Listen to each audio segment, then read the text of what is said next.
విచిత్రంగా ఉంటాయి అంత.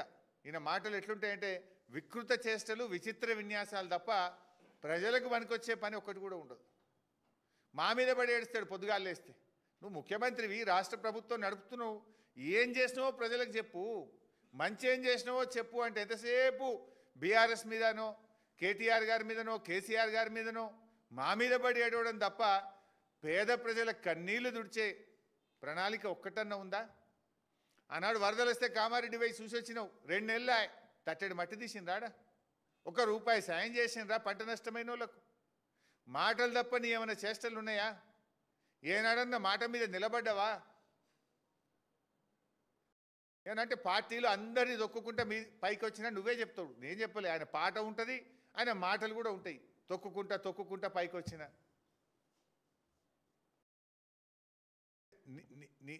నీ స్టైల్ ఏంది? మందిని దొక్కడం, మాట తప్పడం.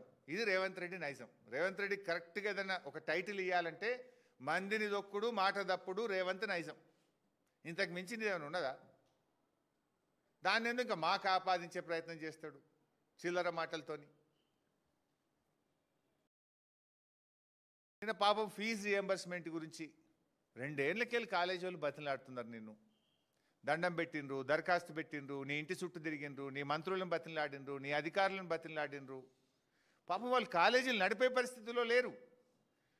లెక్చరర్ల జీతాలు ఇవ్వలేకపోతున్నారు. కరెంటు బిల్లులు, మున్సిపల్ ట్యాక్స్ కట్టలేని పరిస్థితి వచ్చింది. చివరికి సమ్మెకు పోతామంటే వాళ్ళ మీద గుండాగిరి, వాళ్ళను బెదిరింపులకు గురి చేస్తూ ఉంటాడు. అంటే ప్రశ్నించే వారి మీద పగబట్టడం. నీ ఫెయిల్యూర్స్ను ఒకవేళ ప్రతిపక్షం అడిగితే ప్రతిపక్షం మీద రుద్దే ప్రయత్నం చేస్తాడు. బీఆర్ఎస్ బకాయిలు పెట్టింది అంటాడు. నేను ఇంకో మాట అన్నట్టున్నాడు, 10,000 కోట్ల బకాయిలు ఉన్నాయని అబద్ధాలు చెప్తుండ్రు, కేవలం 3,600 కోట్లు ఉన్నాయని నిన్న ప్రెస్ మీట్లో రేవంత్ రెడ్డి గారు చెప్పారు. నేను ఛాలెంజ్ చేస్తున్నా, రేవంత్ రెడ్డి మాట్లాడదామా దాని మీద? బహిరంగ చర్చకు సిద్ధమా? దాదాపు 8,000 కోట్లకు పైగా ఉన్నాయి. అయినా బీఆర్ఎస్ ప్రభుత్వము కరోనా వచ్చినా, కష్టం వచ్చినా 20,508 కోట్ల రూపాయల fee reimbursement చెల్లించింది. 20,508 crores we have paid for fees reimbursement. అరే నువ్వు ₹2 ఇవ్వపోతే నువ్వు 2 ఏళ్లలో ₹2 ఇవ్వలేను. కరోనా వచ్చినా, ఏ తిప్పలు వచ్చినా, పెద్ద నోట్ల రద్దు జరిగినా, ఆర్థిక మాంద్యం ఉన్నా ఏ రోజు కూడా ఫీజు రియంబర్స్మెంట్ బీఆర్ఎస్ ప్రభుత్వం ఆపలేదు. ఎస్సీ, ఎస్టీ, బీసీ, మైనార్టీ పిల్లలు చదువుకుంటున్నారు. ఆ పిల్లల భవిష్యత్తు ముఖ్యమని చెప్పి నాడు బీఆర్ఎస్ ప్రభుత్వం చెల్లించింది. నీకేమైంది?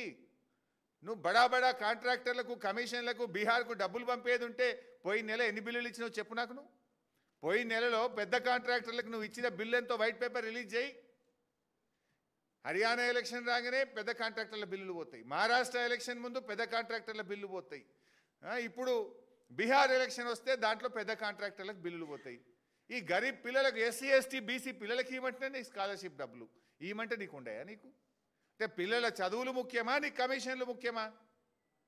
కమాన్ release the white paper. Maharashtra ఎన్నికల ముందో, హర్యానా ఎన్నికల ముందో, నిన్న బీహార్ ఎన్నికల ముందు బడా కాంట్రాక్టర్లకు నువ్వు ఇచ్చిన బిల్ ఎంత, నువ్వు కొట్టిన కమిషన్లు ఎంత? అరే బీఆర్ఎస్ ఇచ్చింది కదా. కరోనా ఉంటే కూడా మేము 9.5 ఏళ్లలో 20,508 కోట్ల రూపాయలు మేము ఇచ్చినాం కదా ఫీజు రియంబర్స్మెంట్. నువ్వెందుకు ఇవ్వలేకపోతున్నావు? అదే ప్రభుత్వమే కదా, అదే ఆదాయం కదా. ఆనాడు బీఆర్ఎస్ ఇచ్చింది ఎట్లా, నువ్వు ఇయ్యవెట్లా?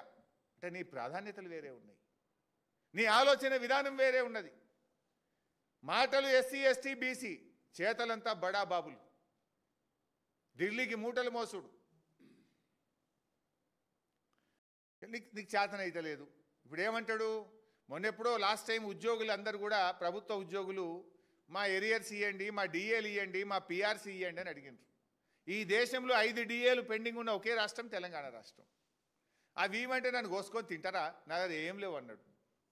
నిన్న కూడా ఈ కాలేజీలో అడిగినారు. అడిగితే వాళ్ళని పట్టుకొని బ్లాక్మెయిల్, మీకే అప్పచెప్తా మీరు చేయండి, మరి నీకు చేత కాకపోతే నువ్వు దద్దమ్మని ఒప్పుకో, గద్దె దిగు, ఎవరు చేస్తే వాళ్ళు చేస్తారు. నిన్ను చెయ్యమని కదా ఇచ్చింది. నువ్వు ఏం పెట్టినావు మేనిఫెస్టోలో అన్నాడు. మా కాంగ్రెస్ ప్రభుత్వం వస్తే వెంటనే ఫీజు రియంబర్స్మెంట్ బకాయిలు అన్నీ రిలీజ్ చేస్తా, తక్షణమే చేస్తా. మరి ఏం చేసినావు? 2 ఏళ్ళకి వెళ్ళి బకాయిలు ఇయ్యలే, కొత్త ఇయ్యలే, ఒక్క రూపాయి ఇయ్యలే. నువ్వు పిల్లల జీవితాలతో ఆడుకుంటున్నావు. నేను ఇంకో మాట మాట్లాడిండు, బీఆర్ఎస్ బీజేపీదేదో బంధం, కేటీఆర్ గారు కిషన్ రెడ్డి గారు అని మాట్లాడి. ఇది ఎట్లుందంటే వెనకటికటే కూడా దొంగతనం చేసినోడు దొంగే దొంగ దొంగ దొంగ అని గట్టిగా అరిచిండట. గట్లున్నది రేవంత్ రెడ్డి తీరు. నీది కదా కిషన్ రెడ్డి గారిది, రేవంత్ రెడ్డిది ఫెవికాల్ బంధం. 5 ఏళ్ల కింద నీ మీద ఈడీ కేసు నమోదు చేస్తే ఇయ్యాలటికి నిన్ను ఎందుకు అరెస్ట్ చేయలేదు?